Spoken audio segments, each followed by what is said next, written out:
Di balik sunyinya perbukitan ini tersembunyi jejak sejarah yang hampir terlupakan. Inilah dia, situs Batur Agung. Situs peninggalan zaman megalitikum yang ada di Dusun Pondok Lakah, Desa Baseh, Kedung Banteng, Banyumas. Di sini kita bisa menemukan banyak batu dakon, batu besar dengan cekungan-cekungan misterius yang dipercaya jadi tempat ritual leluhur zaman dulu. Konon, tempat ini punya energi spiritual yang disakralkan oleh warga sekitar. Demikian pembahasan singkat tentang situs ini. Mari kita jaga situs bersejarah ini, agar sejarah tidak cuma jadi cerita, tapi terjaga sampai keturunan anak cucu kita nanti. Yang pertama, yaitu kayu stigi. Kayu stigi ini memiliki kelebihan berupa pelancar rejeki, meningkatkan pamor kewibawaan, untuk menyerap racun hewan berbisa, dan juga penangkal sihir. Yang kedua, yaitu kayu cendana. Kayu ini memiliki aroma wangi yang konon disukai para roh leluhur. Kelebihan dari kayu ini yaitu untuk sarana mendapatkan jabatan, memenangkan persaingan politik, meningkatkan kewibawaan, dan meningkatkan energi spiritual. Terus yang ketiga, yaitu kayu koka. Kayu koka ini diyakini sebagai kayu bertuah paling tua, karena konon bahtera Nabi Nuh, tongkat Nabi Musa, dan Nabi Syuaib juga berasal dari kayu koka ini. Yang keempat, yaitu kayu dewandaru. Kayu dewandaru ini memiliki kelebihan untuk menangkal binatang buas dan juga berbisa dan juga sebagai penangkal sihir. Dan yang kelima, yaitu kayu asam Jawa. Kayu asam Jawa ini memiliki kelebihan untuk menangkal makhluk halus, meruntuhkan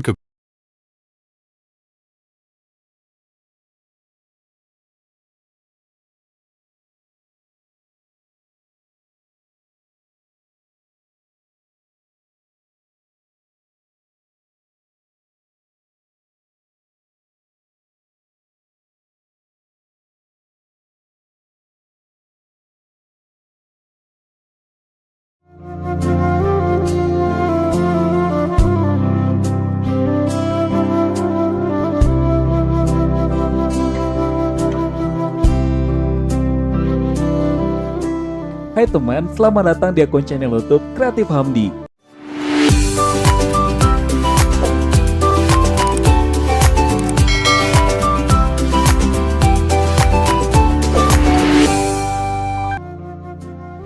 Festival Tabui merupakan salah satu tradisi tahunan di dalam masyarakat Pariaman. Festival ini telah berlangsung sejak puluhan tahun lalu dan diperkirakan telah ada sejak abad ke-19 Masehi. Perhelatan Tabui merupakan bagian dari peringatan wafatnya cucu Nabi Muhammad, yaitu Husain bin Ali yang jatuh pada tanggal 10 Muharram. Sejarah mencatat Husain beserta keluarganya wafat dalam perang di Padang Karbala. Tabui sendiri diambil dari bahasa Arab tabut yang bermakna peti kayu. Nama tersebut mengacu pada legenda tentang kemunculan makhluk berwujud kuda bersayap dan berkepala manusia yang disebut Burak. Legenda tersebut mengisahkan bahwa setelah wafatnya sang cucu Nabi, kotak kayu berisi potongan jenazah Husain diterbangkan ke langit oleh Burak. Nah, berdasarkan legenda inilah, setiap tahunnya masyarakat Pariaman membuat tiruan dari Burak yang sedang mengusung tabut di punggungnya. Menurut kisah yang diterima masyarakat secara turun-temurun, ritual ini diperkirakan muncul di Pariaman sejak tahun 1826 sampai dengan 1828 Masehi. Tabui pada masa itu masih kental dengan pengaruh dari Timur Tengah yang dibawa oleh masyarakat keturunan India penganut Syiah. Pada tahun 1910 muncul kesepakatan antar nagari untuk menyesuaikan perayaan Tabui dengan adat istiadat Minangkabau, sehingga berkembang menjadi seperti yang ada pada saat ini. Tabui terdiri dari dua macam, yaitu Tabui Pasa dan Tabui Subarang. Keduanya berasal dari wilayah berbeda di kota Pariaman. Tabui Pasa atau pasar merupakan wilayah yang berada di sisi selatan dari sungai yang membelah kota tersebut hingga ke tepian pantai Gondaria. Wilayah Pasa dianggap sebagai daerah asal muasal tradisi Tabui. Adapun Tabui Subarang berasal dari daerah Subarang atau Seberang, yaitu wilayah dari sisi utara dari sungai atau daerah yang disebut sebagai Kampung Jawa. Awalnya Tabui memang hanya ada satu, yaitu Tabui Pasa. Sekitar tahun 1915, atas permintaan segolong masyarakat, dibuat sebuah tabui yang lain. Atas kesepakatan para tetua nagari, tabui ini pun harus dibuat di daerah seberang Sungai Pariaman. Karenanya Tabui yang kedua ini diberi nama Tabui Subarang. Salah satu riwayat sepupuh masyarakat mencatat kejadian tersebut diperkirakan terjadi pada tahun 1916.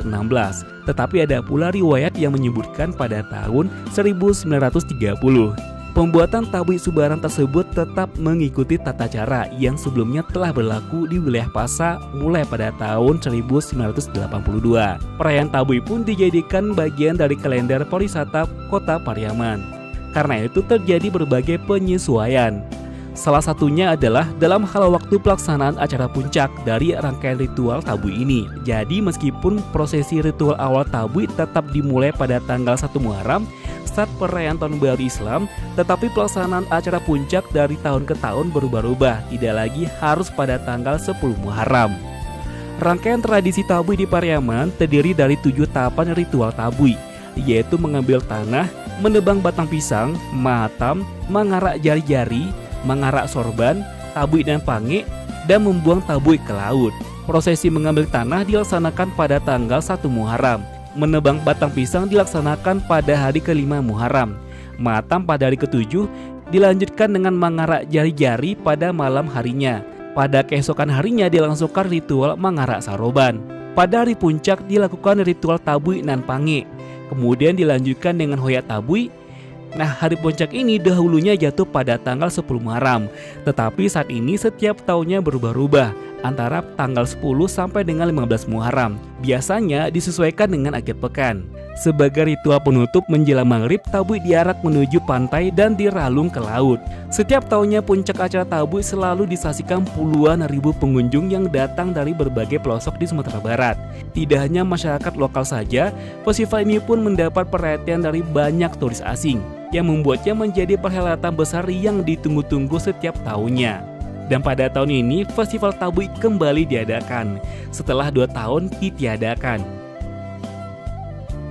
Nah, untuk puncak acara Festival Tabui ini direncanakan akan diadakan pada tanggal 14 Agustus 2022. Jadi buat teman yang penasaran dengan acara Festival Tabui ini, siapkan agendanya ya untuk datang ke Kota Pariaman. Nah, Pantai Gondariah yang menjadi titik pusat perhatian seakan menjadi lautan manusia, khususnya menjelang prosesi Tabui diarak menuju pantai. Karenanya jika ada kesempatan, tidak ada salahnya jika Festival Tabui menjadi alternatif agenda wisata teman untuk tahun ini. Nah, itulah dia teman tentang ulasan Festival Tabui Pariaman. Gimana menurut pendapat teman? Silahkan tulis di kolom komentar ya. Dan sebelum kita close video ini, seperti biasa kembali kita ingatkan teman untuk support channel ini dengan cara tekan tombol subscribe untuk yang belum subscribe. Aktifkan juga tanda loncengnya, ini yang paling penting ya. Like dan komennya jangan sampai lupa. Serta jika menurut teman video ini menarik dan bermanfaat, bantu kami untuk share ke sosial media yang teman punya, agar channel ini bisa semakin berkembang dan pembahasan kita tentang Sumatera Barat ataupun Minangkabau akan lebih semakin luas lagi. Akhir kata, assalamualaikum warahmatullahi wabarakatuh. Sampai ketemu di video selanjutnya dan jangan lupa bahagia. Bye bye.